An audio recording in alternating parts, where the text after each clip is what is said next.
Dreaming of turning your creativity or unique finds into real income? What if you could easily set up an online store to sell your handmade goods, vintage treasures, or digital art to millions? This isn't just a fantasy. A recent Statista report confirms it. Starting an Etsy shop for beginners is a top choice for US entrepreneurs and creatives. It's the perfect user-friendly platform to start selling without needing complex e-commerce experience. So, how do you actually succeed with an Etsy shop for beginners? First, find your niche and offer unique, high-quality products that truly stand out. Think beyond just handmade.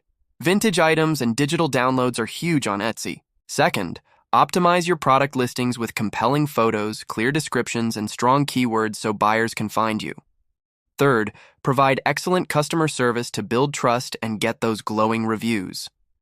That's how to make money on Etsy and build a thriving online craft business. Here is a crucial mistake to avoid. Do not neglect your shop's appearance or product photography.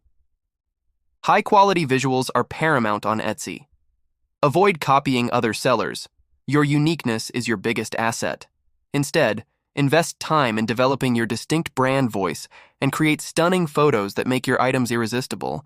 For revolutionary marketing insights that will help you sell anything to anybody, How to Sell Anything to Anybody, Become a Lion of Marketing by Jasper Caprese is an indispensable guide linked in the description.